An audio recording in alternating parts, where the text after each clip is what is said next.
네, 이제 시간이 끝나니까요. 그냥 바로 시작을 합니다. 이민정입니다. 네. 지금 방송이 있어서 방송 준비하느라고 그동안.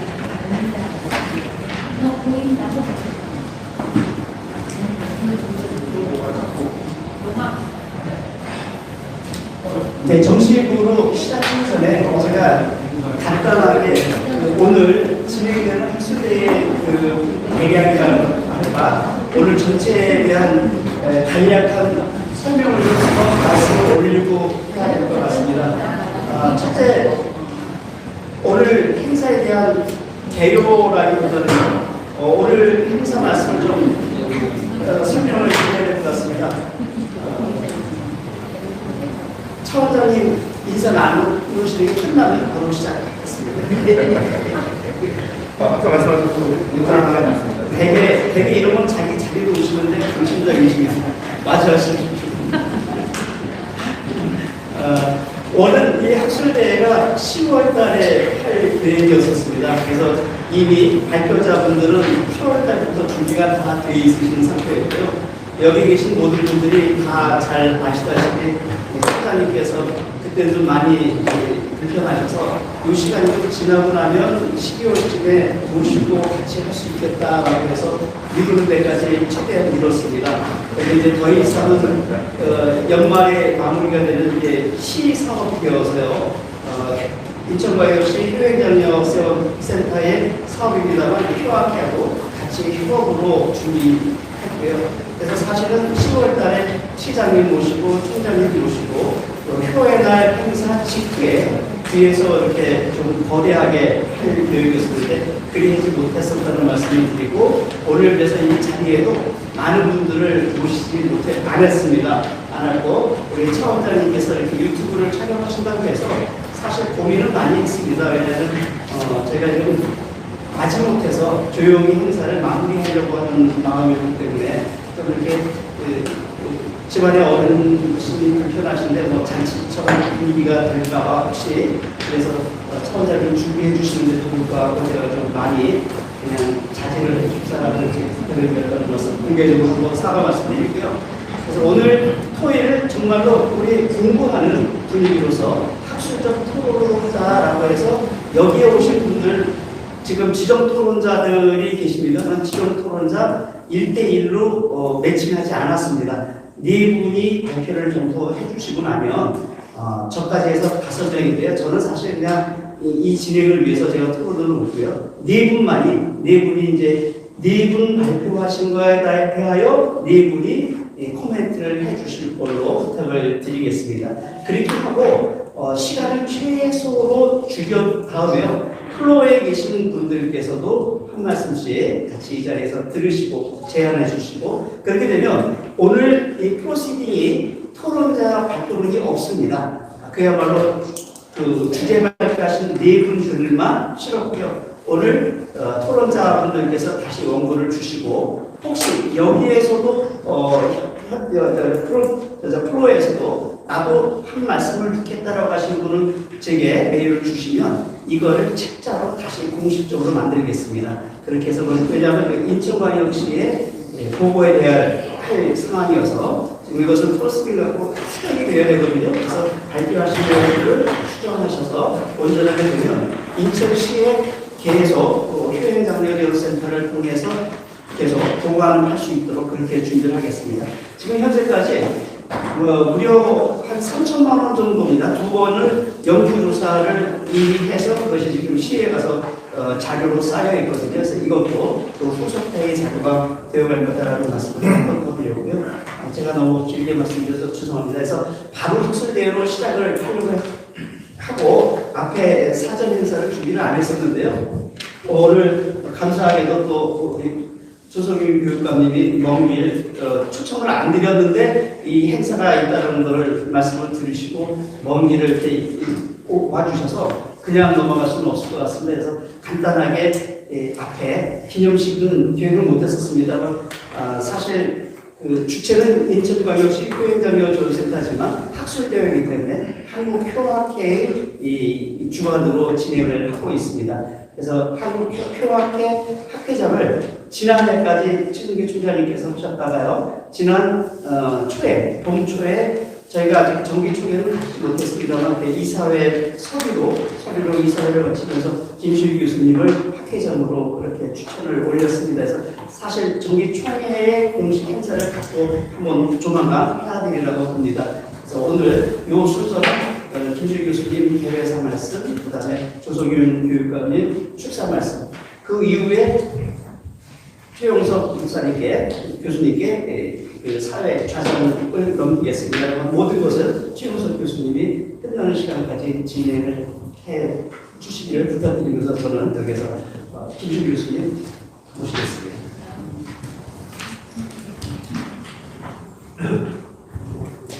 네.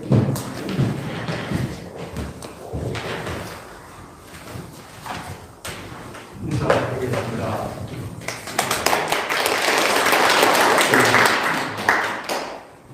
오전에 박기원 판사장님 말씀과 같이 총장님께서 건강상 직접 오셔서 이런 일을 환영하고 교육사를 되는데 제가 대신 나왔습니다. 그럼 시간 진행하기 위해서 교회의 환영사에 가능하기 위해서 한 말씀 드리겠습니다. 오늘 우리가 축구가 16번 가서 굉장히 아마 기분들이 롯데 있고, 그러나 아직까지 한파가 있음에도 우리 인천 학술대회에 참석하신 조승윤 전 경기도 교육감님과 내외 기빈 여러분, 특히 오늘 귀한 논문을 발표하는 토론을 해주시는 훌륭하신 한 분 한 분께 그리고 모든 분들께 진심으로 감사를 드립니다.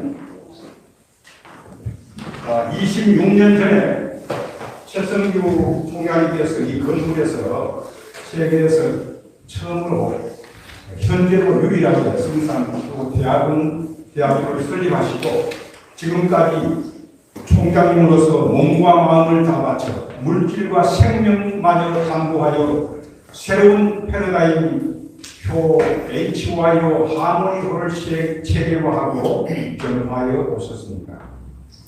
그래서 전국적으로 효가 살아야 나라가 산다, 효를 하면 모두가 행복한다는 외침으로 전국적으로 큰 HY효의 울림을 주고 있습니다. 아시는 대로 이곳에서 최승규 총장님께서 효행 장르이 지구행하는 법률 제정에 앞장서 오셨고, 인천광역시 효행장려지원센터를 종교가 위탁을 받아 6년째 운영해오고 있습니다. 오늘 HYO 운동의 효과적인 전개 방안을 발표하고 묻고 답하는 효학술 대회를 하게 되면 매우 뜻깊은 교양서가 아닐 수 없습니다. 여기 모이신 효학부들은 최승규 총장님이 세우신 승산효 대학원대학교에서 공부한 최승규 총장님의 제자 혹은 후배들입니다. 저희들이 더욱 효학 발전과 국내 및 국제적인 하모니 효 운동의 기술을 들러서 월드컵 경기장으로 확장, 21세기 세계의 효 무대로 인류 구원과 인류 행복을 위해 HYO 효학 연구와 하모니 효 운동에 우리 함께 더욱 매진할 것을 다짐하면서 환영사에 가름합니다. 감사합니다.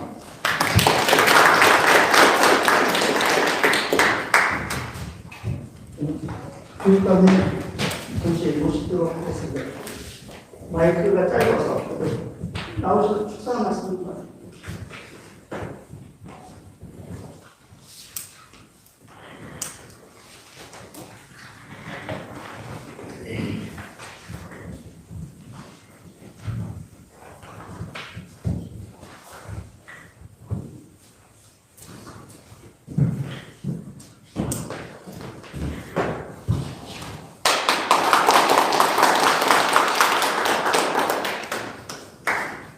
조성윤입니다.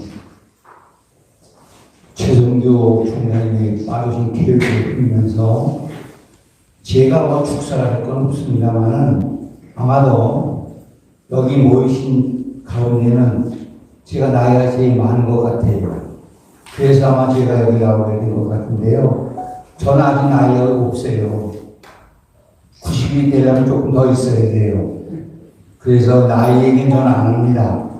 나이 얘기는 내가 90이 된 다음에 나이 얘기를 하려고 해요. 지금 87밖에 안 됐어요. 겨우 87 됐습니다. 우선 우리 표 학술대회 성공적인 대회가 되기를 바랍니다. 저는 항상 죄인의 심정으로 살고 있습니다. 왜 죄인의 심정으로 사느냐? 요즘 사회를 볼 때에는 자식이 부모를 죽이고 부모가 자식을 죽이고 남편이 아내를 죽이고 아내가 남편을 죽이고 하는 아주 험한 세상이 됐어요. 그 사람들이 다 교육받은 사람들이에요. 그 교육을 누가 시켰느냐? 제가 시켰어요. 전 교육자이기 때문에 제가 죄인입니다. 그래서 어디 가든지 죄인의 심정으로 오늘 여러분 앞에 쓴다는 것이 매우 부끄러워요. 매우 부끄럽고 죄스럽습니다. 저 때문에 본인이 진행에 차질이 생기면 안 되겠게 이만 말씀을 드리고 우리는 효학술대회가 성공적인 학술대회가 되기를 다시 한번 바라면서 인사를 가져보겠습니다. 고맙습니다.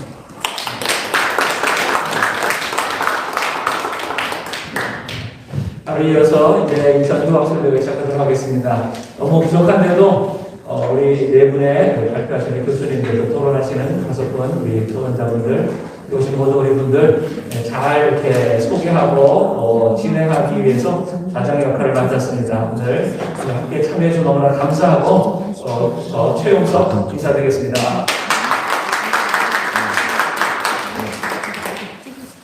자, 지금부터 바로 2022년도 인천효학술대회 제5회입니다. 그리고 한국교학회 제33회 정기학술대회를 시작하도록 하겠습니다.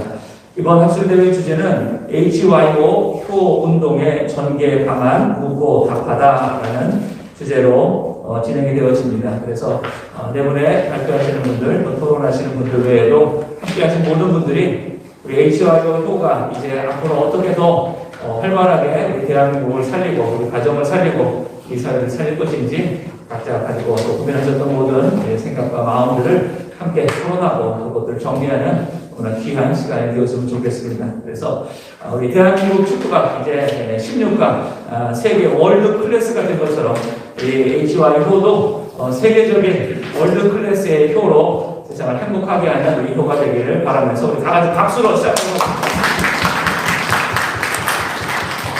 진행 순서를 말씀을 드리겠습니다. 우선 네 분의 발표하시는 분들, 제가 이렇게 듣기로는 한 10분 정도 너무나 귀한 훌륭하신 분문을 주셨는데요. 그것을 잘 정리하셔서 한 10분 정도씩 한 번씩 발표를 해주시면 감사하겠습니다. 그리고 이어서 토론하시는 분들이 한 5분 정도 이렇게 토론 한 번씩 또 생각하셨던 내용들 말씀해 주시면 그 내용들을 잘 듣고 또 앞에 불러가 계신 분들도 이렇게 전체적으로 오늘 발표하신 모든 내용들을 듣고 느끼셨던 부분들 또 거기에 또 추가로 어디하신 말씀들 이렇게 자유롭게 토론하는 우리 주제처럼 묻고 답하는 서로서로 훨씬 편안하게 우리가 묻고 우리 교회 지금까지 걸어왔던 우리의 발자국들 그리고 앞으로 나아갈 우리의 발걸음들을 어떻게 해야 될지를 다시 한번 대구하는 좋은 시간이 되었으면 좋겠습니다.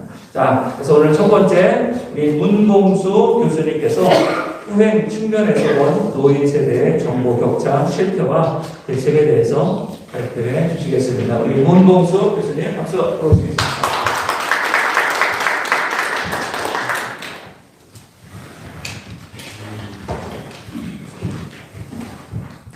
안녕하십니까. 한중효과연구소 문봉수 소장입니다. 오늘 저는 후행 측면에서 본 노인 세대의 정보 격차 실태와 대책, 중국의 살려진 진보를 주제로 발표하도록 하겠습니다. 요약본보다 말씀이 부탁드린 속도가 빠른 점을 양해해 주시기 바라겠습니다. 제1장, 저는 전대미군의 코로나19 발생으로 인해서 비대면 일상화에 사후 전반적으로 심한 그리고 앱의 다양한 표현 이외에 T50%에 해당되는 한국에서 정보와 기기의 사용이 굉장히 급증했습니다. 그러나 이런 상황에도 불구하고 우리 노인 세대 대다수분들은 이러한 변화에 적응하지 못하고 학습 수용하기 어려운 상황이라 일상생활에서 상당히 어려움을 겪고 있습니다. 이는 이른바 정보 격차라고 해서 디지털 디바이드, 이 지능정보가 결합해서 사회적, 경제적, 지역적 또는 신체적 여건으로 인하여 지능정보 서비스, 그와 관련된 이익이 소프트웨어에 접근하거나 이용할 수 있는 기회에 차이가 생기는 것을 말하므로 규정하고 있습니다. 인구 고령화 시대에 노인들이 정보와 자원이 흐름에서 소외되는 상황하에서 이들을 위한 정보 격차 해소가 사회와 국가의 현안이 되었습니다. 이는 교회 측면에서 살펴본다면 모든 생활의 디지털화 추세에 적응하지 못하고 취약계 지는 노인 세대를 위해 사회와 국가 차원에서 이루어지는 교회라고 할 수 있습니다. 또한 시대의 변화를 제대로 반영하고 이 현실에 반영하는 새로운 방식의 교 가치 실천으로서 중요한 의미를 갖습니다. 본연은 교회 관점에서 우리 사회의 노인 세대 정보 해소 강한 모색을 위해 이웃 국가로서 이미 고령한 사회에 진입한 중국의 사례를 살펴보도록 하겠습니다. 노인 세대의 정보 격차와 경제와 관련해서 우리가 동병상련에 처한 중국의 고능과 대응을 살펴 시사점을 도출하고 향후 대책 마련에 자료로 선물을 것을 목적으로 삼고 있습니다. 2장 정보화 시대의 노인 세대 소인 디지털화와 노인 세대의 내용. 디지털은 이제 우리 사회의 생활 양식으로 자리했습니다. 이 모든 것이 디지털로 시작해서 디지털로 끝나는 시대가 되었습니다. 특히 2019년 말부터 전 세계를 강타한 코로나19로 인해서 각국 정부가 앞다퉈서 국경을 폐쇄하고 국내적으로는 거리두기를 시행하면서 우리는 일상 비개면화, 원격화의 모습으로 변하는 것을 직접 목도하였습니다. 코로나 팬데믹이 그래가는 시기를 돌아보면 스마트폰, QR코드 없이는 식당이나 카페도 출입이 제한되고 세계 최고 수준의 의료인 보건체제를 갖췄음에도 불구하고 의료 서비스를 받는 데 상당히 큰 제약을 받았습니다. 저희 과학기술정보통신부 실태조사에 따르면 고령층의 디지털 정보화 수준은 60.1점으로서 대단히 낮은 것으로 나타나고 있습니다. 여기에 더 큰 문제는 앞으로 무인, 대면화 중심의 디지털 대전환의 가속도가 오른다면 이와 같은 상황이 더욱더 악화되고 고령층에서 겪게 되는 정보격차, 디지털 수혜가 더욱 심각해질 수 있다는 점입니다. 이러한 문제를 해소하기 위해서 2021년도 1월달 국회에서 디지털 고용법 제정이 발의가 되었습니다. 그러나 벌써 2년이 가까워지는 시점에 불구하고 아무런 진전을 보이지 못하는 상황으로서 그 사이 노인 세대가 실감하는 사회적 차별과 소외는 더욱 깊어지고 있는 것이 현실입니다. 우리 사회의 디지털 환경 최첨단을 향하고 있지만 고령인구가 2025년도에 1,000만 명을 돌파할 것으로 예측되는 가운데 노인 세대는 여전히 아날로그 방식에 익숙한 상태로서 초고속 디지털 환경에 대한 적응수가 대단히 느린 상황입니다. 구체적으로 스마트폰과 앱을 통해 열차 고속버스 탑승을 이해를 못해 방문 현장에 가서 직접 대면 공연한다든가 키오스크를 사용 적용 못해서 햄버거 가게에서 햄버거 하나 사 먹기도 힘든 상황이 전개되고 있습니다. 따라서 이는 사회적 합의와 관련법의 제정, 교육 등 조치를 통해서 조속히 개선되어야 하는 문제인 것입니다. 제정, 교차원의 접근 필요성과 관련 조치. 오늘의 우리에게는 다른 가정의 병원까지를 고려하는 사회적 효과가 요구되는 상황입니다. 그럼 사회적 결혼은 무엇인가? 사회적 결혼은 것은 가정에서 부모와 자식 간 형성된 원초적 사랑을 바탕으로 타인과 인류 공사를 실천하는 것을 의미합니다. 이를 노인 세대의 정부격차 해소의 전공자 문제에 대해서 보면 노인 가정이 자체적으로 해결하기 어려운 만큼 교육적 경제에 민간 가치를 중심으로 관심과 공감이 전제되는 집단 지성의 처음으로 접근해야 될 것입니다. 이와 관련하여 최성기 총장께서는 교는 집중을 다함으로써 나눔에 이루는 정신을 담고 있다면서 젊은이와 노인 세대가 화목하게 공존하는 세계, 즉 HOI를 지향하는 교피플리의 하모니 세상을 이루어보려고 밝힌 바 있습니다. 디지털 기반 사회에서 노인 세대가 겪는 소외 현상에 대한 공동체의 미덕이 분리되어 진정한 선진국이라고 저도할 수 있을 것입니다. 때문에 우리 국회가 디지털 고용법 제정 문제를 보이면서 알수있듯이 사회적 약자를 위한 국가 차원의 접근과 조치도 대단히 중요합니다. 이를 국가적인 기로라고 표현할 수 있습니다. 노인이 정보기기를 제대로 활용하지 못하면서 고립과 소외가 일상화된다면 이는 정보화를 강조하는 국가의 입장에서는 책임과 의무의 반비가 아닐 수 없습니다. 따라서 정보사회에서 접근하는 정보화 사회에서 급증하는 노인 세대가 겪는 애로와 고충을 국가가 직접 나서고 효행 차원에서 접근 해결해야 될 것입니다. 국가와 사회가 노인 세대의 정보기준 해소를 위한 교육에 인력을 투입하며 일자리 창출의 효과도 기대할 수 있을 것입니다. 특히 IT 능력을 갖춘 노인층, 중장년층, 청년층의 교육 현장에서 일을 한다면 노노케어, 장노케어, 청노케어의 새로운 복지 모델로서의 가능성도 열린 것으로 기대합니다. 3장 중국의 노인세대 정보기차 신뢰입니다. 제1절 기술 발전과 노인세대의 부작용 14억의 인구를 가진 국가를 운영한다는 것은 중국의 당과 정부의 입장에서는 국가 안전을 담보하면 사회 통제, 기술 보완에 민감할 수밖에 없는 상황입니다. 이를 반영하여 신흥활용 분야 기술이 세계 최고 수준에 도달하였고 관련 장비와 시스템은 전국의 기관과 단체, 영업장 등 곳곳에 보고 설치되었습니다. 아울러 중요한 것은 현금 없는 사회를 목표로 모바일 결제가 일상화되고 대사로 자리했다는 것입니다. 기술 통한 감사의 구축에 의해서 만약 메시지에 대해서 간접으로 발언할 경우에 정부의 기업을 통해 즉시 당사자 신원을 조회할 수 있을 정도로 상황이 되었습니다. 당과 정부가 경제 성장을 위한 기술 발전, 관리 통제 중앙점 분에서 역설적으로 노인들이 겪는 불편이 이제 다반사로 벌어진 상황입니다. 공공서비스 부분에서 먼저 성행화된 단면인식 등 구체적인 사례들이 사회 전역에서 다양하게 나타나고 있습니다. 그 사례들에 대한 것은 자기의 나와인 만큼 보완하지 않겠습니다. 이런 변화이 일상을 깊숙이 자리한 시대가 되었지만 그 부작용으로서 노인들은 당장의 일상에서 정보를 해석을 위해서 큰 어려움을 겪습니다. 중국이 국익 차원의 과학과 기술의 발전이라는 측면에서 성장과 선행의 주안점을 두었기 때문에 노인층, 장애인 등 사회적 약자들의 측면의 정보력제 해소, 즉 분배와 동행의 문제가 새로 현안으로 등장하였습니다. 2절, 표에 대한 국가와 사회의 심각. 개혁 개방 이후에 비교가 다시 재조망이 되면서 과거의 문화를 바탕으로해서 노인의 나이라든가 노인 말씀, 노인 보장법 제정, 그리고 그 개정 등 여러 가지 다양한 대책이 이루어졌습니다. 그렇지만 중국의 현재 효 사상과 효 인식은 과거와 완전히 다르고 사회주의의 특성상 효 인식이 부재하다고 말할 정도입니다. 따라서 효행을 장려하는 차원에서 법이 제정됐지만 국민들의 반발도 대단히 심각한 상황입니다. 정부의 생산 및 제품과 관련하여 법 국제 대상의 정부 규제는 법적 제도적으로 상당히 촘촘하게 이루어지고 있습니다. 그러나 노인 세대의 정보교체에 대한 잔연한 사회 인식은 아직도 요원한 상황입니다. 4년 중국의 노인 세대의 정보교체 대책 제1절의 정부 차원의 정책은 저희가 민간단체의 학술 행사인 만큼 구체적으로 들여다보는 건 자리에 나가기 때문에 생략하도록 하겠습니다. 저희 강조하고 싶은 것은 민간 분야의 공직입니다. 제2절 민간 분야의 설정입니다. 조국 공산당이 국가 운영을 좌지우지하는 체제이며 절대적인 관주의 국가에 맞고 민간기관 활동의 선거선 중에 의해 저조한 상황입니다. 민간의 힘이 실릴 경우에 체계의 위협으로 발휘되고 이를 반영해서 정부 주도의 디지털화 전략에 따라서 보수적으로 발전한 정부 교체하는 문제에 대해서도 민간단체는 대단히 조심스럽게 접근하는 상황입니다. 그리고 당과 정부를 선출해서 정부 교체를 해소를 위한 입법을 요구하거나 제도 개선을 요구할 수가 없는 상황입니다. 다만 민간단체에서 순수하게 파란 쪽이라고 불리는 봉사단체가 휴일을 활용해가지고 노인분들에게 스마트폰 사용법이라든가 그것을 직접 일상에서 장려해주고 봉사활동을 하는 것이 거의 희귀하게 벌어지는 상황입니다. 우리가 눈여겨봐야 할 것은 중국의 노인대학입니다.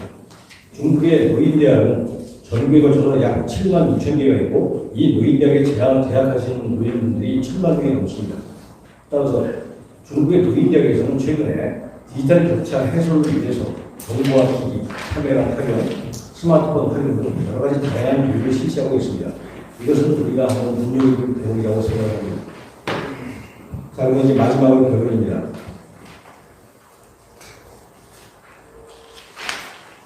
중국은 국가 정부의 권한이 집중되어가지고 민간 사회가 부재한 상황입니다. 따라서 민간 사회에서 디지털 정보기술 해소를 위한 노력을 기울이기가 대단히 어렵습니다. 그러나 우리 대한민국 자유민주주의 국가에 정부를 상대해서 입법을 요구하거나 제도 개선을 요구할 수 있는 훌륭한 환경이 구비되어 있습니다. 따라서 이런 환경적인 측면에서 우리가 민간단체에서 디지털 정보기술 해소를 위해서 노력할 수 있는 공간이 굉장히 많이 나오고 있는 상황입니다. 특히 인천은 세계 유일의 효교육 고등교육기관입니다. 성산효대학원 대학교가 소재되어 있고 이 또 대학을 통해서 효행 장려 지원센터를 운영하고 있습니다. 이 대학을 통해서 배출된 효지도사, 효인성 지도사 분들은 표에 대한 인식 체계가 확실하게 자리가 잡힌 집단입니다. 따라서 이분들에게 IT 기본 교육을 시키고 보상 교육을 시켜서 일선 현장에서 노인분들이 정보교체 해석에 대해서 겪는 어려움을 도와줄 수 있는 계기를 마련한다면 또한 의미가 깊을 것이라고 생각합니다. 특히 효행 장려 지원 센터는 인천 유일의 효 시행 주관 기관입니다. 따라서 효행 장려 지원 센터가 관련 기관이나 단체들과 협업을 통해 교육 인력 양성 프로그램을 기획함으로써 지역 내 효행 주행 기관으로서의 주관 기관으로서의 위상을 높여야 할 것입니다. 동시에 전 세계가 함께하는 하모니 대상으로 아이들이 익숙한 청년들이 효 가치 실천과 봉사 개념으로 교육의 일을 감당할 수 있도록 적극 구조할 것으로 전향적으로 검토할 필요가 있을 것으로 판단됩니다. 이상 간략하게 보고를 마치도록 하겠습니다. 감사합니다. 그래서 우리 사회에 있는 노인 정보 격차를 해결하기 위해서 제가 더 관심을 갖고 또 IT 교육과 함께 세대 간의 하모니를 이루는 방법에 대해서 드렸었습니다. 잘 들었습니다. 바로 이어서 두 번째 우리 김종도 교수님께서 효에 기초한 국가적 현안 과제 극복과 교육 실사 구시화 방안 다산의 효 관점을 중심으로 발표해 주시겠습니다. 박수로 모시도록 하겠습니다. 네, 지금 말씀하신 것처럼 국가적 현안 과제 극복을 효를 통해서 해보자라고 하는 것을 다산 정의학의 실사구 시험 효를 중심으로 한번 말씀을 드릴 겁니다. 저는 현재 한국효단체 총연합회 사무총장을 맡고 있으면서 다산 문화교육원에서 이사를 있으면서 국방대학교에서 다산을 강의하는 것이 2년에 대해서 다산을 공부를 좀 하고 있습니다. 오늘 드릴 말씀은 주어진 시간 내에서 효 인식의 실상과 효 교육 성격을 좀 잠시 살펴보고 다산의 효를 어떻게 받고 저술에 어떻게 나타나 있는지를 보고 이것을 바탕으로 해서 효에 기초한 국가적 현안과 효 교육 내실화에 대해서 좀 말씀드릴 겁니다. 인간을 가치학적 존재라고 합니다. 왜냐하면 가치에 따라 판단하고 행동 방향을 선택하기 때문이죠. 그래서 인간에게는 보편적 가치를 작용하는 무엇이 있어야 될 것인데 그것을 저는 효라고 보았습니다. 그러나 또 인간이 추구하는 지구의 가치는 행복입니다. 그런데 행복은 인간관계에서 비롯되고 아시다시피 인간관계는 가족관계가 시작이라고 보고 있는데요. 특히 그 하버드대 행복연구소장을 연임한 조지 멜로디 교수는 행복의 조건이라는 책에서 7가지 행복의 조건을 제시하면서 가족적 이해관계를 첫 번째로 들고 있고 많은 행복 연구가들이 보면 이런 가족관계의 행복은 남편과 아내보다는 이 부모와 자녀 관계에서 행복을 찾는다. 남편과 아내는 쾌락이나 어떤 그런 데 즐거움을 찾지만 부모와 자녀 관계는 삶의 의미를 발견할 수 있고 기쁨을 나눌 수 있는 관계이기 때문에 그렇다 얘기를 하고 있습니다. 이러한 행복을 찾기 위해서는 효경에 나와 있듯이 효는 덕의 근원이고 모두 가르치는 그런 말미암아 생겨난다 해서 여기서 이 덕과 이 교의 관계를 효에서 찾고자 하는 것인데요. 여기서 덕이라고 하는 글자의 방향성을 보면 이게 덕이라는 게 넓은 의미와 아량 이런 거기 때문에 베푸는 마음이기 때문에 하향적인 것으로 이렇게 볼 수 있죠. 그러나 지금까지는 효는 필 파이어 티엔으로 봐서 부모 공경이나 경로 혁신처럼 우위로만 지향하는 것으로 해석하는 성향이 있었습니다. 이것을 다산 정약용 선생님께서는 5교 5가지의 가르침을 이제 효로 바꿨죠. 이게 5가지는 부모, 형제, 자인데 아버지는 의롭고 어머니는 자유롭고 형은 따뜻하고 동생은 공손하고 자식은 효도해야 된다. 그런데 이거를 효대자로 나타낼 수 있다. 여기서 자는 저절로 되는 것이기 때문에 버리면 효제만 남는데 또 효하는 사람은 형제와 위에는 저절로 하기 때문에 효만 남는다. 따라서 5교는 효다. 이렇게 다산이 얘기를 했거든요. 그래서 여기서도 이제 부모가 자식들에게 향하는 것도 전부 이제 효를 보고 있다라는 것입니다. 그러면서 상명행실도나 오륜행실도의 효 교육 사례를 선별적으로 시대적으로 좀 상황을 감안할 필요가 있다라고 저는 생각하는데 이 다산은 이런 상명행실도나 오륜행실도에 나와 있는 사례들을 아버지의 의로움과 어머니의 자유로움이 없는 상태에서 이렇게 사례들이 너무나 많다. 그래서 오늘날 학자는 우리는 할 수 없지만 너희는 할 수 있다라는 식으로 교육을 하고 있는 것을 좀 비양해야 된다. 이렇게 보고 있습니다. 그래서 이런 실사구실 효를 통해서 우리가 인성교육이나 출산 장려나 고령화 사회 이런 국가적 현안 관리를 극복해야 된다라는 것으로 제가 준비를 했는데요. 그래서 첫 번째 장인 효인식의 실상과 효교육 성격을 좀 간단하게 살펴보고 넘어가겠습니다. 효교육 실상은 아시겠습니다만 지식인들의 그 효에 대한 인식하고 있는 실태가 지난번에 대학 교수 출신의 박병민 의원 인성교육법에서 효를 빼야 된다라고 법률 개정안을 낸 바가 있고 국민대학교 박기락 교수가 군대 인성교육에서 효과예는 제외해야 된다고 해서 현재 국방부 인성교육 지침에 효과예가 배제되어 있습니다. 또 대학 총장 출신의 모 국회의원이 아버지가 효를 좀 이번에 국회의원이 됐으니 좀 효를 그게 반영으로 해보라고 당국에 당부하니까 아버지 효를 강조하면 표가 떨어집니다 그러면서 했던 근데 이분도 서울대를 나오시고 이분은 고대를 나오시고 하버드에서 교육학 박사를 받으셨거든요. 이분은 육사를 1등으로 나오고 아주 지식적으로는 굉장히 앞선 분들이지만 이렇게 보고 있다는 겁니다. 그래서 또 현자들의 견해를 보면 이제 칸트가 인식이 대상을 결정한 나오면서 특판의 원을 그렇게 뭘로 보이느냐 물어보면 배고픈 사람은 빵으로, 호수는 총구로, 운동선수는 공으로, 식당하는 사람은 사과로 보인다라고 하는 것인데 여기서 이렇게 공부를 많이 한 지식인들이 한번 인성교육에서 필요 없고 이 시대에 필요 없다라고 보는 것은 이 칸트가 얘기했던 이런 인식과 대상의 관계를 보면 이 칸트는 인식론의 기본을 감성과 지성과 이성으로 보고 있지 않습니까? 이런 감성적으로만 이 사람을 받아들이지 이것을 지성이나 이성으로 받아들이지 못해서 그렇다라고 저는 좀 생각을 합니다. 제가 군생활하면서 하도 이런 말을 많이 들어가지고 제가 이렇게 칸트의 인식론을 보면서 그런 느낌을 받았고요. 공자를 알아야 연장한다.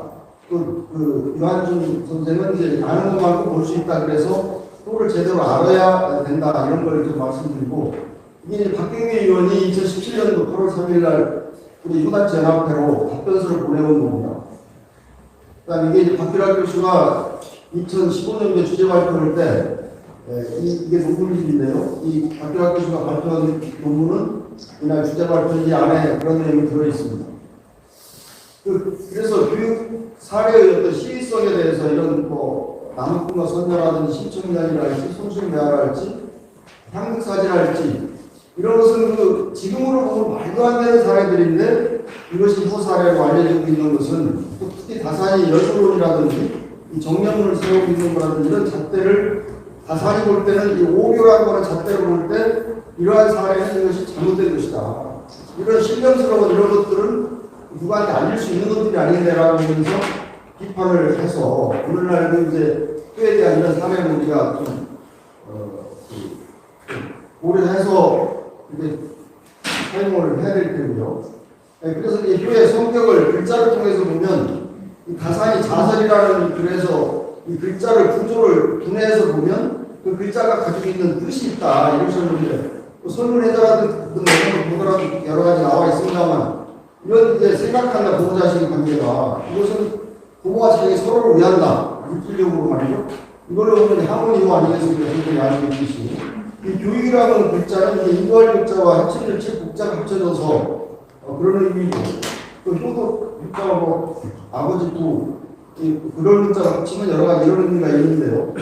이 육자가 보면은 이제 이 아이 돌아나올 돌자와 아이의 몸육자가 합쳐져서 된 글자이기 때문에 이 기른다라고 하는 의미에는 굉장히 그 사랑과 정성의 의미가 들어있습니다.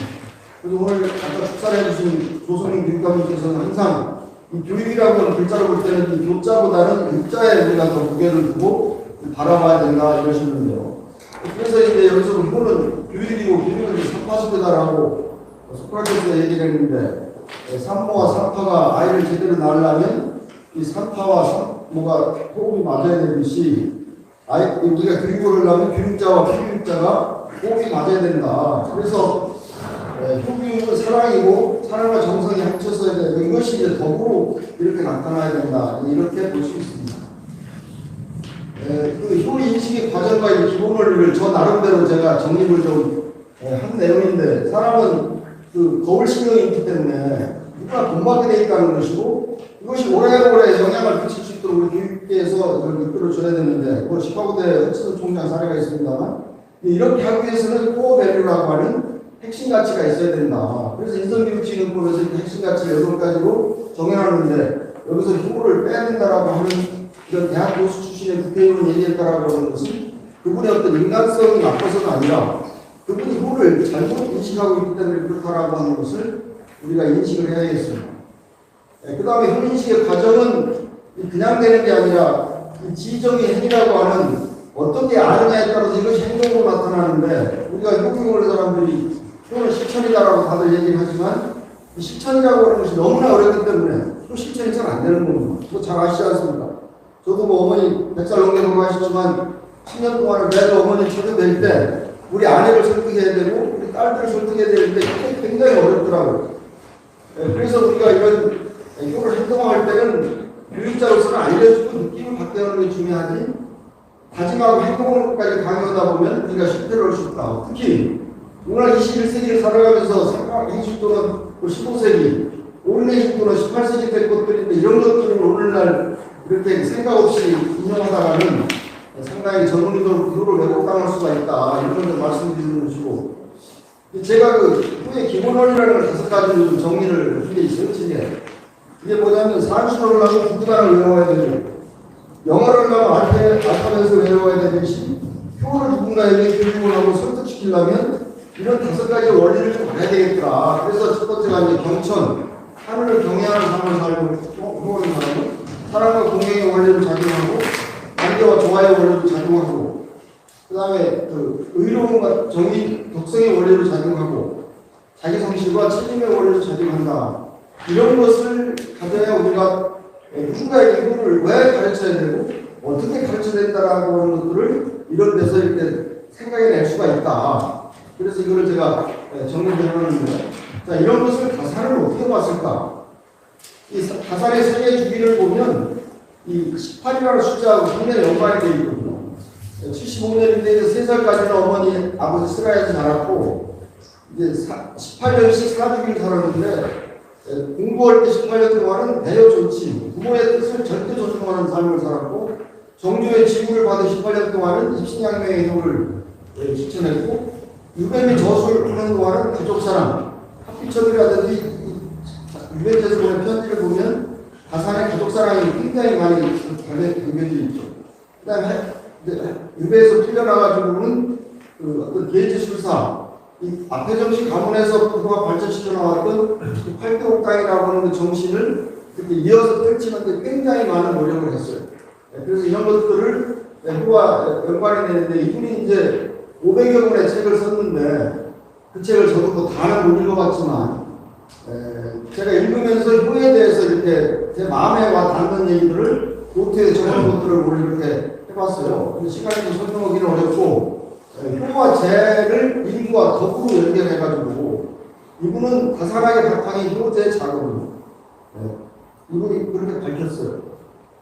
그래서 그런 것을 이렇게 쭉 이렇게 보실 수가 있고, 그 다음에 그 가산의 효에 대한 인식이라고 하는, 가산이 효를 어떻게 보고 싶느냐라고 하는 것은 원교라는 이제 책의 5교를 다뤘고, 원덕이라는 책에 보면 명덕, 법을 밝히는 것은 토지자에서 비롯된다라고 이렇게 밝혔고, 원원, 이 부모가 잘못하면 원망하라. 이게 우리 효경이나 모노나 얘기해 보면 반대편이라는 게 있잖아요. 마찬가지로 가사는 부모가 잘못하면 부모를 순종하지 말고 부모를 원망해서 부모가 잘못을 뉘우치도록 해라. 그래야지만 되지.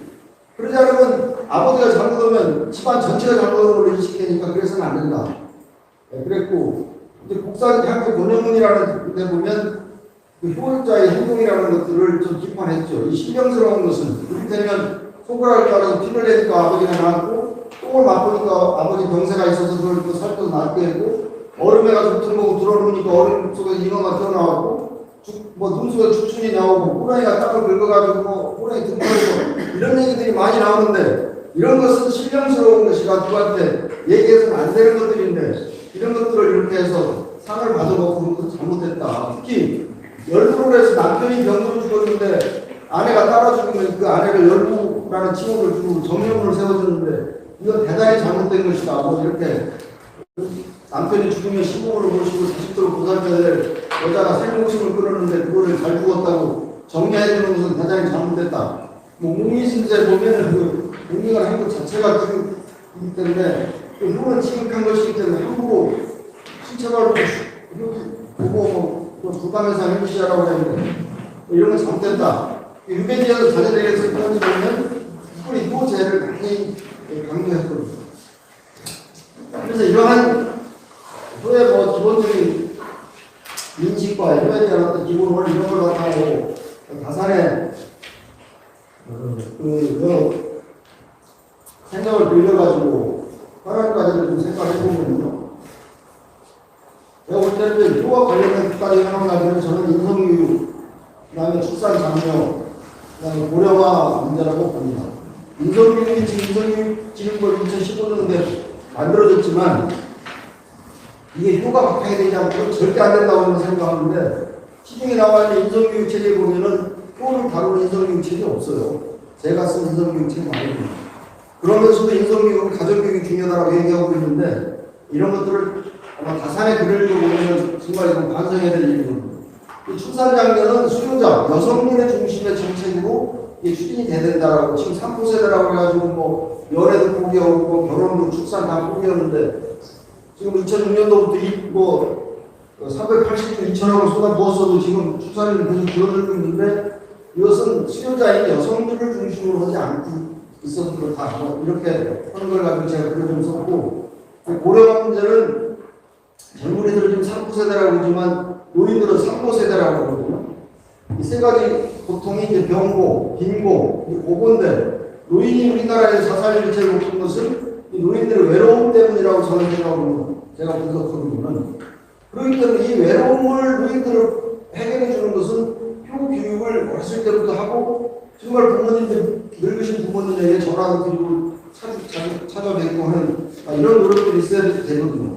로스웰과 코언이 얘기한 행복지수 공시에 보면 하이 오더라고 하는 게 기대감인데 이게 노인들의 인생관보다는 세대가 더 중요하다는 건데 많이 배운 사람일수록 부모한테 두려워한다. 김영인 교수가 쓴 논문에 보면 한국 사회를 많이 배운 사람이 덜 배운 사람보다 두려움을 많이 하고 돈이 많은 사람이 가난한 사람보다 더 두려움을 많이 한다라고 하는데 김영인 교수가 얼마 전에 논문을 썼는데요. 그러다 보니까 오늘날 노인들이 거기에 실망해서 대한민국 노인들이 이렇게 많이 자살을 한다. 저는 그렇게 보고 있거든요. 그래서 고령화 문제는 이거 사실은 효라는 것이 똑같이 되지 않고 한다는 것은 좀 그렇다. 특히 이제 노인 학대 70%가 가족이라는 거 아닙니까? 효교육을 어떻게 내실할 것이냐라는 것을 제가 다산의 관점에서 식사구조 관점에서 육아원칙으로 누가 언제 어떻게 해야 될 것이냐 뭐 이런 다 하는 거지만 역자교육이라고 맹자가 얘기했듯이 이제는 가정에서만은 안 되니까 핵가족인데 그런데 교육기관에서 사회기관에서 많이 해야 되거든요. 아까 뭐 문봉수 박사님 그런 얘기 많이 하셨습니다만 무엇을 어떻게 할 것이냐라고 하는 것이 그 얘기에 나와 있는 얘기라든지 여기도 얘기에 나온 얘기입니다만 추출고 방출면이나 세수 근데 진짜 필지라든지 이런 기본적인 이런 것이 돼야 되는 거예요. 자식 입장에서는 낮은 단계, 높은 단계, 더 높은 단계를 보면 걱정 끼치지 않고 뭐 기쁨을 드리고 내가 또 잘 되는 이게 이제 군생활하면서 제가 중대장, 대대장, 연대장 할 때 이거를 많이 써먹어가지고 애들이 사고가 하나도 안 내고 저 군생활을 좀 pik하게 잘 했는데요. 그 다음에 이제 왜 해야 되느냐라는 것은 친친애인이나 이 효는 동심원에 나왔으니까 친친애인 동심원. 동심원이라는 게 이제 호수에다 돌 던지면 물결이 쭉쭉 빠져나가듯이 효를 하는 사람은 아까 5대 기본원리 작용이 되고 이렇게 된다는 거죠. 근데 이제 효 교육을 활성화하게 전제된 것들이 사실은 제가 이게 좀 하고 싶은 말을 뒤에다 하기 위해서 앞에 이런 것들을 제시를 했는데요. 효는 일반성이 아닌 쌍방성의 용어다는 걸 아시잖아요. 최성규 총장님이 이건 참 대단한 그야말로 이렇게 유교 문헌을 이렇게 많이 보셨는지 불교나 이런 그런지 모르지만 자만 이 효경이나 성경이나 불교 경전이나 논어, 예기, 맹자, 다산 이런 지식 보면 효는 쌍방향이 일반향이 아니거든요. 예. 그렇기 때문에 우리가 이런 경전에서 효의 의미를 찾아서 이렇게 해야 되겠다. 그다음에 이제 효와 효도는 의미상으로 구분돼야 된다라고 하는 것을 제가 얘기를 하는데, 그럴 때 이거를 또 서로 믿는 사람들이 일부 있다고 그러는데, 정말로 책을 안 보고, 효는 피를 빨려주잖아요. 혈연 중심의 수직적 가족을 두고, 효를 H가이기 때문에 하모니 중심의 수평적 단계율이라고 볼 수 있는데, 그래서 우리가 뭐 이렇게 하고, 아니 효교육과 효도교육, 효문화와 효도문화, 효복지와 효도복지, 효리더십과 효도리더십, 이 의미가 같을 수가 없잖아요. 그래서 효와 효도는 방향성 측면에서 다르고, 또 대상이 다르고, 또 영문 표현이 그렇게 다르다. 그랬더니 일부 뭐 유학 박사 중에 뭐 저도 국어 사전에도 뭐 똑같이 나왔는데 무슨 뭐 그러냐, 이건 틀리지 않다라고 반론을 제기한 사람이 있는데, 그 효를 공부했다는 사람들이 이게 효를 의미를 국어 사전에서 찾아도 되겠습니까? 경전에서 찾으려고 해야지. 이것은 정말 국어 사전에 나와 있는 것은 초등학생이나 중학생이라고 몰라도 효학 석사 박사 되는 분들이 효의 의미를 이렇게 몰라가지고는 안 된다. 저는 그렇게 생각합니다. 이 효의 영역에서 이제 해석은 확장돼야 된다. 아까 뭐 무궁수 박사님 얘기했지만 자기 가정, 사회, 국가적 그런 걸 이렇게 해야 되고, 그다음에 효행장려법의 수정 및 보완이 필요하다. 여기 계신 분들도 다 효행장려법에 대해서는 말씀들을 많이 하시지만, 제가 이제 휴관전합회 사무총장을 그 전에 이제 한 7년 정도 하다가 좀 쭉 쉬었다가 지금 다시 사무총장 하면서 최승규 총장을 모시고 이걸 좀 마무리 좀 해보려고 지금 하고 있는데, 효행장려법을 그렇게 간단하게 보고 이렇게 이거저걸 고치자고 해서는 이게 안 된다고 저는 생각합니다. 여기 계신 분들의 뿐만 아니라 다른 뜻을 모으고 이렇게 해야지. 그래서 대략적으로 대만 소찰 형식으로 말씀을 드리면, 이제 법이 제정된 지가 15년이 됐기 때문에 국가적 현황과의 법과 연계되도록 수정이 돼야 된다. 일조 목적에도 보면 효행장려법이 2007년 윤석열 지도부 2015년에 만들어졌기 때문에 시대가 변한 거에 따라서 같이 변해야 되고, 우선 용어가 잘못되어 있거든요. 용어가. 효의 용어라는 것이 우리 효대학원대학에서 하모니 효라고 해서 그게 한 20년 넘게 교육을 해왔지만, 이 효행장려법은 용어를 효도로만 이렇게 설명을 해놨단 말입니다. 플라톤은 뒤에는 용어의 정의로부터 시작이 된다고 그랬는데, 효라고 하는 용어를 우리가 정의를 이런 식으로 이렇게 해가지고는, 아까 뭐 박경민 의원이나 뭐 박기락 교수나 홍문종 대학 총장이나 이런 사람들이 효어대로 그냥 고개를 내두르는 이유가 이 용어 정의가 잘못돼서 그렇거든요. 그리고 이제 시행령과 시행규칙이 우리가 주관부처가 보건복지이지 않습니까? 그럼 여기에 우리 교육부나 행안부, 국방부, 법무부, 여성가족부라든 이런 다양한 부서들이 이걸 무엇을 어떻게 할 것인가라고 하는 것을 5년마다 기본계획을 세워가지고 거기에 이런 걸 다 넣도록 돼 있거든요. 예. 그런데 이 기본계획이라는 것을 세운 사람들이 또 저도 그 봤는데, 제가 뭐 자세한 말씀을 여기서 드려서는 안 되겠습니다만, 이런 어떤 숲을 보고 나무를 보는 관점에서 효행장려법을 들여다봐야지, 여러 가지 그런 어려움이 있다는 걸 좀 말씀드리고요. 제가 이제 효학 개론문으로 쓴 책이고, 효 교육문으로 쓴 책이고, 이게 효 리더십문으로 쓴 책이고, 이게 효 이성교육문으로 쓴 책입니다. 그리고 이제 다산의 목리더십 두 번으로 나눠서 작년에 썼는데요. 그래서 우리가 이게 그 한국의 효라고 하는 것이 참 여러 가지 지금 상황에서 어려움을 극복을 하고 우리가 발전시켜야 된다. 그런 얘기를 좀 했고, 그래서 이제 다산이 그 시나지 공학이라고 하는 그 당시에 대여론을 제시했는데, 현재 우리들이 효를 어떻게 변화와 혁신, 트랜스포메이션을 해나갈 것이냐, 이런 관점으로 보면 다산이 이렇게 그 무시시구나 이런 시잖아. 다산은 한국어는 인간의 삶을 이롭게 하기 위함이라고 했거든요. 우리가 효를 이렇게 고민하고 발전시키려고 하는 것도 다 마찬가지입니다. 그래서 이제 시각을 지배성으로 우리가 알고 있지 않습니까? 그래서 우리가 국가의 현황과제를 극복하기 위해서는 우리 성가시대학원과 한국인간의 총연합회와 통문화진흥원 기록 중심으로 와 계신다면 팬케이지화해서 함께 노력하지 않으면 안 된다는 거죠. 우리 휴관전합회에서 효행장려법을 만들 때 얼마나 많이 고생을 했고, 또 효문화진흥원을 세우기 위해서 엄청난 고생을 하고 노력을 해서 효문화진흥원이 세워졌지 않습니까? 그런데 지금 와서 각각 따로따로 논다고 하면 이게 안 된다는 것이죠. 그럼 대학원대학교도 그냥 관심을 안 가지면 안 되고, 효문화진흥원도 뭐 효문화진흥원 혼자 어느 날 갑자기 생기서 생각하고 자기들 마음대로 혼자 가서 보건국집에 막 얘기하고 그러는데 이래서는 안 되는 거예요. 그만 전화해라고 그러는 것이 있으면 함께해서 해야 보건국집에서도 아 그렇군요. 그래서 이게 좀 관심을 갖지 각각 따로따로 해가지고 국집에 뭐 체크하고 뒤밀면 이게 안 되잖아요. 그래서 그런 거를 제가 이 자리에서 말씀드리는 그 시간이 얼마 지나는 모르겠는데 좀 너무 좀 빨리 말씀드려서 이해가 되는지 모르겠습니다만 논문을 좀 읽어보시면 좀 이해가 되시고 서로 같이 나누는 토론을 좀 듣겠습니다. 이상 마치겠습니다. 네.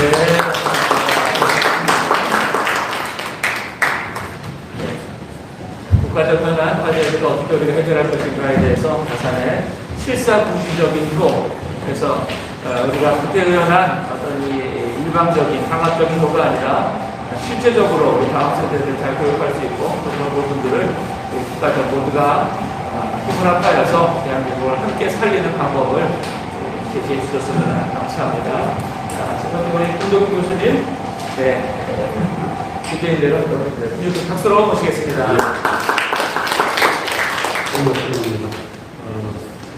저는 소행 장려를 지원하는 법률 2007년 제정 이후 문화재분야부 국가의 소실천 방향과 과제라고 하는 또 논문이라기보다는 이 박희원 교수님께서 다 받은 바로는 함께 토론하는데 좀 의제를 제시하는 형태로 했으면 좋겠다라는 말씀을 주셔서 전화로 소행장려법 제정 당시 우리가 어떠한 마음을 갖고 추진을 했고 어떠한 과정 속에서 어떤 문제가 있었는지 그 시점을 돌아보면 우리가 해결해야 할 과제가 그때 이미 다 제시된 게 아닌가라는 생각이 들어서 소행법 제정 뒷이야기 이미 내용은 그분들 알고 계실 것 같습니다만 그때 한창 우리가 제정운동하고 법제화할 때 어떤 문제가 어떤 문제에 의해서 문제가 제기됐는지 그것을 돌아보면 나름대로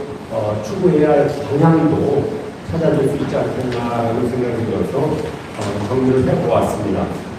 처음 2007년 이전 2003년부터 저희가 태동을 시작하면서 제정 초안을 만들 때 법학전문교수단에게 부탁을 드렸고 그분들이 초안을 갖고 왔을 때 그 내용은 역시 법 전문가들이라 그런지 대개 처벌조항, 의무조항 중심이었습니다. 그 내용을 가지고 전국 각지를 돌아다니면서 공청회를 할 때 지역의 수많은 어르신들이 대단히 관심이 많았고 근데 그 많은 관심의 주된 내용들이 자녀들에게 효도할 걸 전제 조건으로 해서 땅을 나눠주고 재산을 나눠줬더니 먹튀하다가 그 자녀 어떻게 해서 다시 재산을 환수할 수 있느냐라는 질문이 가장 인상적이었고 많았습니다. 그때 적어도 소행법 제정을 추진하는 그러한 중심에 있던 분들이 소행법이 이 방향으로 갔을 때 오히려 역효과가 날 수도 있겠다라는 염려를 하기 시작했습니다. 소행법은 권장과 주변의 교육 중심으로 가야지 제재 중심, 강제 중심, 의무 중심으로 갔을 때 우리가 받아야 할 오히려 여러 데미지가 커지지 않겠나라는 생각이 들어서 그거를 강제하지 않는 쪽으로 가자라고 해서 그 이후에는 윤리학이나 철학하신 분들 중에서 법정을 새로 만들기 시작한 것이 이번에 우리가 알고 있는 소행장려의 지원해가는 법률입니다. 장려는 교육이고 지원은 큰 틀에서 지상이나 뭔가 이렇게 인센티브를 주자라고 하는 취지로 만들어진 현행법입니다. 문제는 이렇게 장려와 지원 중심으로 만들어서 뭔가 당시 법이 너무 강제됐을 때의 문제 그런 것이 부담이었기 때문에 이렇게 가는데 오늘날에는 너무 법이 무르다라고 해서 다시 강제법으로 가야 한다라고 하는 개정 움직임이 있습니다. 이때 당시에 어떠한 문제가 있었고 그 시절 그 문제가 오히려 누구를 방해할 수도 있겠다라는 생각을 했던 것을 돌이켜보면서 개정운동만 우리가 능사로 삼을 것이 아니라 뭔가 효가 어떤 방향으로 가야 할지 그런 것도 동시에 함께 고려해야 되지 않겠나라는 생각이 들어서 당시 상황을 처벌 중심에서 뭔가 그래도 윤리도덕의 의미를 최대한 살리자라는 의미에 있어서 소행법을 만들었는데 오늘 다시 강제하자라고 했을 때 그에 따른 문제 이런 것도 면밀히 검토했으면 좋겠다라는 의견을 드립니다. 교육도 의무로 해야 한다, 교육을 해야 한다라는 것을 제안을 하고 계십니다만은 인성교육진흥법이 의무 조항입니다만 막상 인성교육을 담당하고 계시거나 내지는 거기에 전문 영역에 있는 분들이 결국 그 쉽게 재미를 보고 있지 못합니다. 의무가 됐을 때와 권장이 됐을 때 어느 게 더 저도 좋아하는 분들에게 보람이 있고 이 사회에 의미 있는 행동을 할 수 있는지에 대한 것을 냉철하게 현장을 중심으로 해서 살펴봤으면 하는 의미에 있어서 의무가 본능사는 아니다라는 생각이 들어서 이런 제안을 드리는 겁니다. 참고로 당시 교훈은 윤리도덕인데 어떻게 법으로 제정하려고 하느냐라고 하는 반대 의견이 있었습니다. 구체적으로 선동감 같은 데에서는 반대는 안 했습니다만 염려는 했습니다. 나중에 물론 찬동을 했습니다만 여하튼 교라고 하는 본래 기능이 순수 부모 자녀 관계, 가족 관계, 또 주변 이웃 관계로 확장되어 나가는 모습 속에서 이것이 어떻게 법으로 제정될 수 있는가라고 하는 것. 그때 물론 우리는 최승규 총장님이 EBS, KBS, 국회방송, 기타 여러 지방방송과 인터뷰하는 과정 속에서 또 세미나하는 과정 속에서 희귀동식물을 보호하는 법도 있고 문화유산도 사라져 있다는 것을 보호를 하는데 그 문화유산이, 소문화정신이 사라져가고 있는데 법을 제정해서라도 우리가 이것을 보호하고 권장해야 되는 거 아닌가 라는 차원에서 그분들에게 설득을 했고 그분들이 옳다, 맞다라는 동조를 해주셨기 때문에 교육법이 국회에서 무사하게 통과된 게 아닌가라는 생각을 해봅니다. 여하튼 이 윤리도덕적 효를 어떻게 오늘날 다시 전국민 운동으로 만들어가야 할지 하는 것은 함께 또 고민을 해야 되지 않겠나라는 방법론에 대한 검토는 다시 우리가 좀 토론을 구체적으로 해야 되지 않겠나라는 생각입니다. 또 하나, 당시 우리가 법을 만들면서 가장 반대에 부딪혔던 단체가 있다면 여성단체입니다. 여성단체에서는 아예 이걸 법을 며느리 잡는 법이다라고 해서 구체적으로 반대를 했습니다. 충분히 설득력 있는 반론이었고 우리 김정규 교수님이 과거 사회 속에서의 여러 사실 효로 인해서 나름대로 불이익을 당했던 나름대로의 어떤 그 분야가 그 계층이 있다면 여성이 아닐까라는 생각을 합니다. 여성이 효의 가장 큰 어쩌면 피해자일 수도 있다라는 생각. 근데 요즘 저는 그래서 효하는 분들이 출산 장려운동하는 거 적극 권장하고 필요하다고 생각합니다만 방식에 있어서는 좀 더 신중해야 한다라는 말씀을 드리고 싶은 것이 여성들이 어떤 고민을 갖고 어떤 문제 속에서 출산을 기피하고 있는지 이 내용을 먼저 듣고 방법을 같이 고민해야 되는 게 아닌가라는 생각을 해봅니다. 나중에 기회가 된다면 이 사회 진흥 차원에서 여성분들도 이 자리에 지금 발표 토론자가 전원 남성분으로 이루어져 있는데 여하튼 절반의 여성분들로 채워서 출산 장려와 관련된 여성분들의 고민, 남들의 아픔 같이 들어가면서 요구하는 분들이 방법을 제시하는 것도 이 사회에 설득력 있는 대안이 되지 않겠나. 그 옛날 여성단체와 더불어 함께 토론하면서 여성분들을 설득하는 가장 중요한 이슈가 됐던 것이 바로 최승규 총장님이 당시 가장 강하게 부르짖었던 내용이 바로 HYO. 우리가 추구하는 효는 전통적 수직적 효가 아니라 일반적 효가 아니라 쌍방적 하모니 운동의 일환으로 효를 추구합니다. 라고 해서 그분들이 함께 뜻을 모았다라는 당시의 상황을 여러분들에게 소개해 드립니다. 시험 강의상 이제 마무리로 가도록 하겠습니다. 전통적 효로 제가 이 정문화진흥원 가서 정문화연구단을 꾸리면서 가장 나름대로 시간을 기울여서 연구에 집중하고 있는 부분은 전통사회 속에서 어느 순간부터 효가 왜곡되었는가. 원래 효는 김정규 교수님이 글자를 가지고 깊이 있게 풀어주셨습니다. 사실 효라는 글자의 그 의미는 다 들어가 있습니다. 늙을 노자, 아들 야자, 아들이 늙으신 노부모 내지는 노부모를 계시고 있는 모습이 바로 효도할 효자입니다. 그렇다면 노부모를 상징합니다. 생활 능력이 없고 거동할 수 없는 노인을 자녀가 짊어지고 있다는 것은 생활력 있는 자녀가 생활력이 없는 노인들을 부양한다는 의미에서 시작을 했습니다. 그래서 이것을 저는 오늘날 시대의 용어를 남대로 선택해서 풀어간다면 강자가 약자를 보호하는 것이 그 옛날 효개념의 출발이 아니었겠나라는 생각을 해봅니다. 강자가 약자를 보호하는데 이것이 저희가 효구나 뿌리찾기를 통해서 역사 속에서 언제 어느 순간부터 좀 더 많이 왜곡되고 변질되었는가라는 것을 놓고 보았을 때 사실 효행사를 놓고 본다면 아까 구체적으로 말씀드렸습니다만 아직 생활 능력이 있는 가부장들에게 젊은 청소년들 거기다가 여성분들이 생활 능력이 있는 부모들에게 헌신 봉사 희생하는 것을 효로 생각하는 분위기가 언제부터 자연스럽게 효개념으로 둔갑되는 것이 아닌가.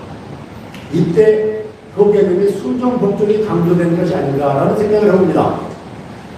생활 능력 없는 노인분들 부양하던 효의 모습이 시간이 흘러가면서 청소년들에게 그래서 이 효교육할 때 우리가 나름대로 신경 써야 할 부분도 있다면 아이들에게 효교육을 한다면 아이들이 할 수 있는 범주 내에서 효에 대한 구체적인 실천 방법을 제시해야 함에도 불구하고 아이들에게 부모 말씀 잘 듣는 것이다. 물론 틀리지 않습니다만 이것이 자칫 잘못 들릴 때는 일방적인 수직적인 순종 복종의 의미로 이해될 수도 있기 때문에 거기에는 단서를 달고 어머님 말씀, 부모님 말씀 잘 들어야 된다라고 하는 방향으로 좀 더 구체화해서 이야기해야 되는 게 아닌가라는 생각을 해봅니다.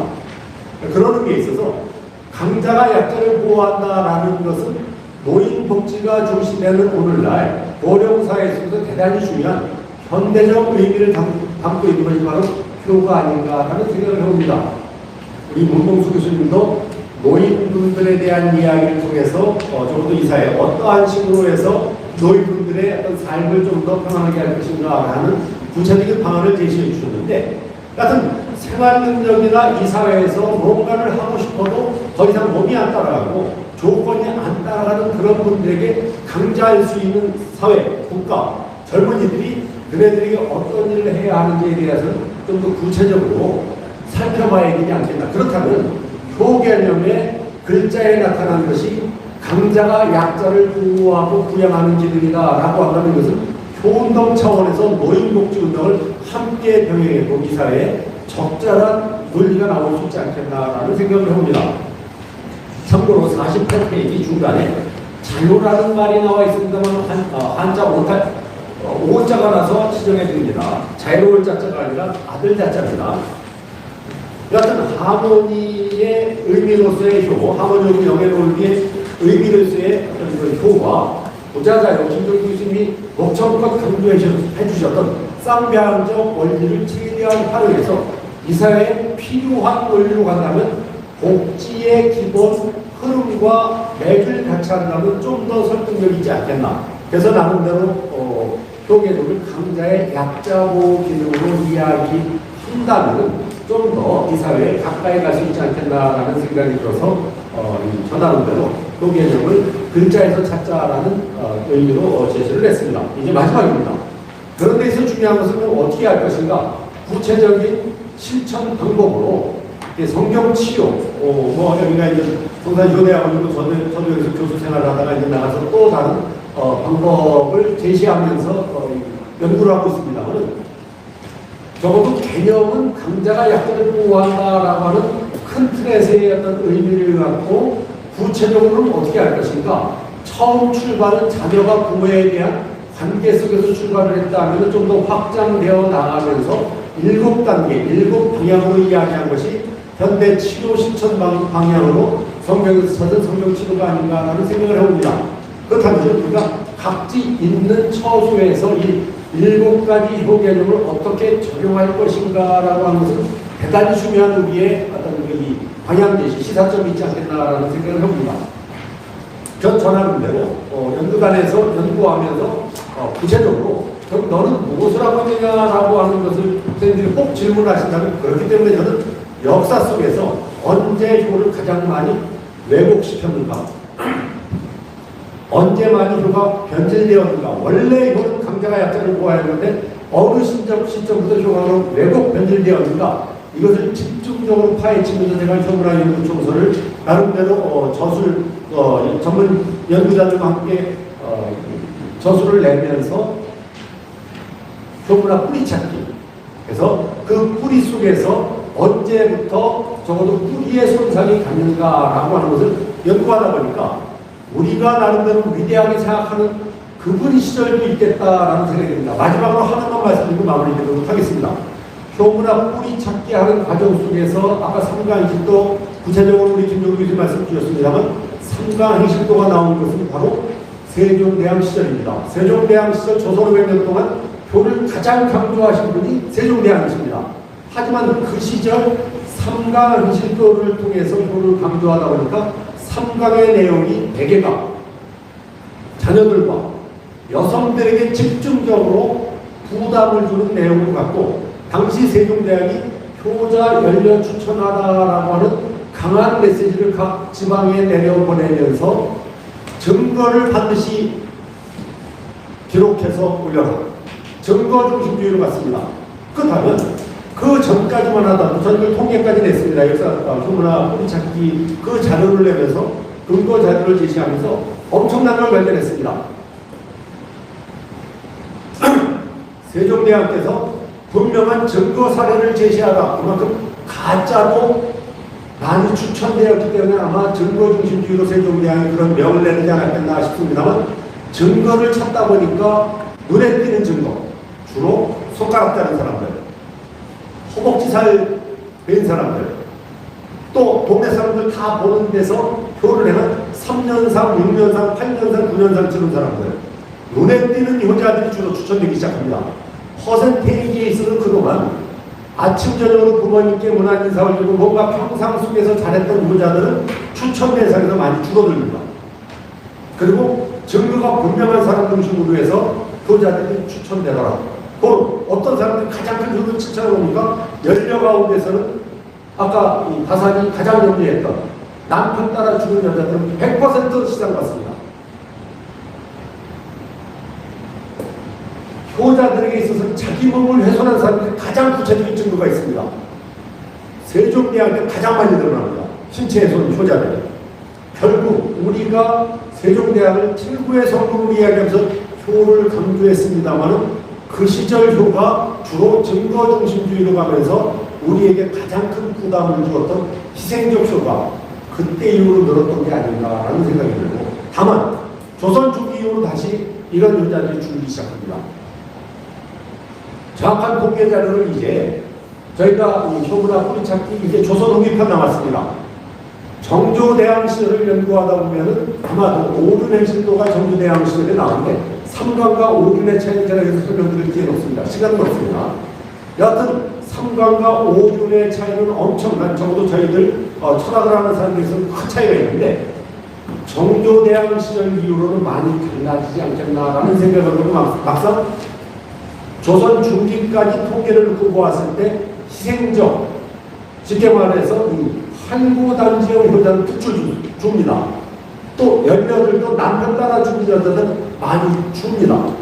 그리고 같은 연녀라 하더라도 평생 수절하면서 시부모 봉양하는데 생활능력으로 시부모 봉양하는데 주로 애쓴 분들이 연녀상을 받더라라고 하는 통계로 확인할 수 있는 교행 사례로 확인할 수 있었습니다.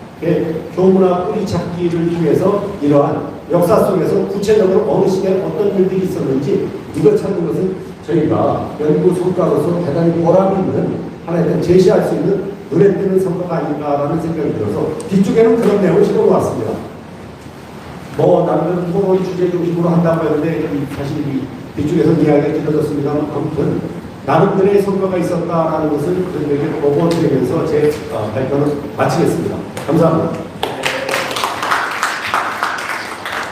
네, 효의 본질을 우리가 다시 회복함을 통하여서 우리가 현대적으로 어떻게 행동을 실천할 것인가에 대해서 말씀을 해주셨습니다. 그래서 그 내용을 통해서 우리가 이 시대에 무엇을 강조하느냐 또다시 우리가 세종대왕이 될 수도 있고 또 얼마나 효를 행복할 수도 있을 것 같습니다. 자, 오늘 마지막 발표하실 분 우리 이승재 교수님 것으로 모시도록 하겠습니다. 네, 박수 해주세요.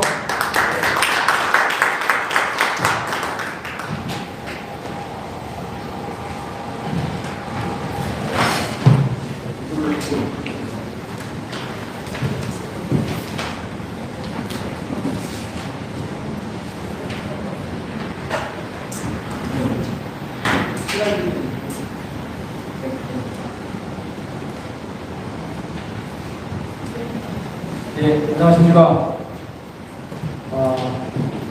흥산현대학원에서 수업을 마치고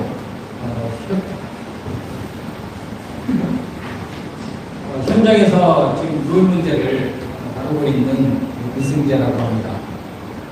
저는 성균관대학교에서 30년 넘게 앞서 삶을 살다가 이제 새롭게 흥산현대학원에서 휴를 배우고 나서 새로운 삶을 현장에서 살고 있습니다. 저한테는 좀 의미 있는 시간이었는데요. 퇴직하면서 저에게 한 두 가지 선물을 제가 가지고 이 사회로 온 것 같습니다. 하나는 화타옥이라는 기체조를 배우면서 건강을 지키고 다른 사람도 지켜줄 수 있었다는 점이고요. 또 하나는 효를 배우면서 제가 유학대학을 갔거든요. 성균관대학교에서 전통적인 효에 대해서는 저도 나름대로 효에 대해서 과거의 효로 이해만 했던 것 같습니다. 여기 와서 새로운 효를 보면서 특히 저에게는 학원이라는 말이 깊게 와닿았습니다. 조화라는 그런 멋진 말을 실제 현장에서 적용하고 그럴 수 있다는 게 너무 행복했고요.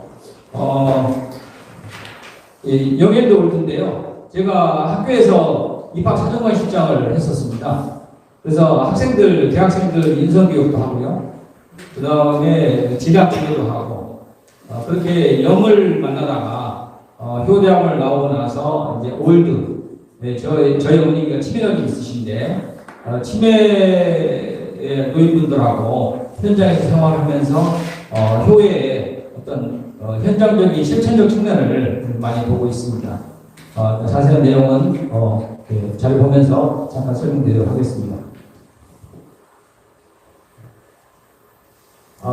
노인은 저희 지금 자료 기준으로는 65세 이상 된다고 노인복지법에서 이렇게 규정하고 있고요. 노인복지는 그 노인이 인간다운 생활을 영위하면서 사회가 통합할 수 있도록 지원 서비스를 하는 기반 활동이다 이렇게 표현을 하고 있습니다. 다양한 노인 문제가 있는데요. 빈곤 문제, 질병 문제, 관계 문제, 역할 상실 문제. 제가 현장에서 보고 있는 문제들도 이런 문제들입니다. 실제로 이런 복지가 노인을 위해서 나와 있는 배경이 노인 인구 증가, 그리고 가족구조의 변화, 그리고 가치관의 변화, 사회구조의 변화 이런 것들이거든요. 여기에 맞춰서 정부 정책도 노인복지 정책위원회 생활 안정, 의료 지원, 주거 지원, 외가 활동 지원 이렇게 되어 있습니다. 예산을 보면 전체 노인 예산의 한 80% 정도는 기초연금으로 되어 있고요. 나머지 기타 등등이 한 20%, 20조 4,420억 원이 2020년도 예산인데요. 보건복지부 총 지출에서는 한 21%, 사회복지 예산 중에서는 25% 정도를 차지하고 있는 상황입니다. 아직은 저희가 초고령화 사회의 전이기 때문에 예산은 거기에 조금 더 가능성이고요. 노인복지 예산은 조금 둔화되는 경향을 보이고 있습니다. 노인복지 서비스에서 노인들이 중요하게 생각하는 서비스는 어떤 거냐면 소득 보장, 의료 서비스 이런 것들이고요. 노후를 보내고 싶은 방법은 건강해야겠다. 소득이 어느 정도 있었으면 좋겠다. 이런 정도가 중요한 요소가 되겠습니다. 실제로 저희 효 운동하고 관련되어 있는 경로당 노인복지관을 활용하는 데 이용률이 상당히 저조합니다. 그렇지만 이용을 하고 싶다는 비율은 상대적으로 높아서 어떻게든 저희가 효 운동이 경로당과 노인복지관을 접수하는 그날이 올 때까지 한번 열심히 해보겠습니다. 노인복지 필요성은 제가 보건대는 이제 개인 문제가 아니고 사회 문제가 있다는 그 내용입니다. 급속한 인구 증가로 사회 문제가 되고 특히 베이비 부머 세대가 나오면서 예전의 노인들과는 또 다른 노인들이 또 나타났거든요. 이분들을 잘 교육시키고 활용한다면 논업표가 가능하지 않을까 하는 기대감을 가지고 있습니다.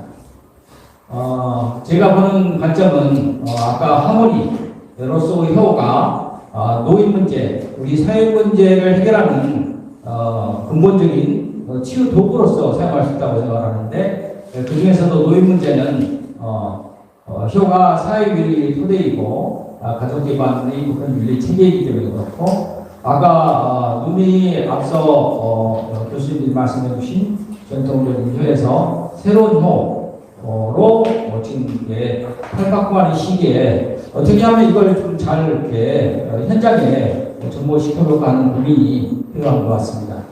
부모와 사회의 긍정적인 변화를 위해서 자녀가 부모와 공동체의 삶에 참여하려는 적극적인 의지라고 교수님이 말씀하셨는데 상당히 이제 마음에 와닿았어요. 그래서 공동체의 변화는 효를 가지고 할 수 있다 이런 생각을 하고 있습니다. 제가 도구로 삼은 것은 이 우리의 사회 문제, 노인 문제가 통합적인 측면으로 봐야 된다라고 했는데 테니버라는 분은 통합적 관점을 제시를 했고요. 진선미를 사분면에 표시해서 이렇게 저희도 한번 사분면에 제가 넣어봤습니다. 밀배의 사분면은 개인의 내면과 외면, 집단의 내면과 외면을 모두 통합적으로 다루고 있는 부모 모형인데 인간은 이 네 가지 영역을, 효는 이 네 가지 영역을 모두 가지고 있다 이렇게 보시면 될 것 같습니다. 효와의 사분면을 제가 한번 구분해 봤습니다. 1사분면에서 효의식의 근원적 원천에 자기문제가 나오고요. 그 다음에 2사분면에서 부모와 자녀 양방하는 효, 그 다음에 3사분면에서 문화 계승자로서의 효, 그 다음에 4사분면에서 효의 사회적 환경 제도가 이렇게 배치할 수 있는 게 아닌가라고 제가 기준을 한번 적어봤습니다. 노인복지의 개선 방향인데요. 지금 우리 차은목 박사님이 말씀해 주신 국민의식도 이 부분에 들어가지 않을까 싶습니다. 국민의식 개선이 기준이라든가 이렇게 높낮이가 좀 있어서 조금 차이는 있지만 결국은 이 부분이 좀 개선되어야 되지 않을까라는 생각을 가지고 있습니다. 그리고 사회적 관계성도 강화되고 돌봄 서비스도 삶의 질을 위해서 조금 더 강화되어야 되겠고 그 중에서도 만약에 효과 도구로서 활용할 수 있다고 한다면 효 지원 체계를 위한 노인청이 성립돼서 저희가 사회 문제, 특히 노인 문제를 제시할 때 이 의견 수렴이 민관 협력 방안도 찾아낼 수 있도록 하는 창구, 주체가 좀 필요하지 않을까라는 생각을 해봤습니다. 이건 왜 그러냐면 저희가 지금 하고 있는 게 효운동의 효과적 전개이거든요. 저는 학교에서 기획일을 오래 했기 때문에 상당히 이런 부분에만 좀 관심이 더 있는 것 같습니다. 노인 문제를 같이 끌고 가면 효 운동은 배가 될 수 있다고 개인적으로 생각을 하고 있습니다. 노인청에 필요한 일을 한 네 가지 적어봤는데요. 이 고령화가 2025년도에 20.6%로 초고령 사회에 도달할 거다라는 거고요. 기대 수명은 더 늘어납니다. 85세 정도까지 가야 되기 때문에 퇴직한 이후에도 한 40년간을 뭔가를 해야 되는 그런 상황이 올지 모르겠습니다. 그리고 두 번째는 아까 말씀드린 베이비부머 세대가 노령 백신이 오면서 실제로 찾아보니까 약 48%가 국민연금 같은 곳에서 연결 처리가 어려운 경우도 있다고 합니다. 그래서 이 노노케어에 대한 문제가 노인 문제를 해결하는데 상당 부분 의미가 있지 않을까 이렇게 생각하고 있습니다. 세 번째로는 아까 차 박사님이 지적해 주신 것처럼 행복의 발전, 우리 김용두 교수님 말씀하신 것처럼 이 노무현이가 단지 복지를 지원하는 문제가 아니고 행복의 문제로 접근을 하게 되면 나름대로 관점을 전환을 가지고 우리 모두 우리 사회 전체 공동체가 행복한 그런 사회가 되지 않을까 싶습니다. 네 번째는 결국은 노인 돌봄이 새로운 관점에서 보면 노인 돌봄 문제가 아니고 효라는 관점은 어떨까라는 부분을 저희가 제기할 수 있다고 생각하고요. 그런 면에서 민관이 같이 가야 되고, 그 다음에 기존 부처의 관점을 다시 한번 검토를 하고 되고, 저희가 대안을 제시를 하면서 이렇게 나아가면 결국은 노인청이라는 하나의 통합된 창구를 통해서 이런 부분이 제시를 주지 않을까 싶습니다. 네, 감사합니다. 이걸로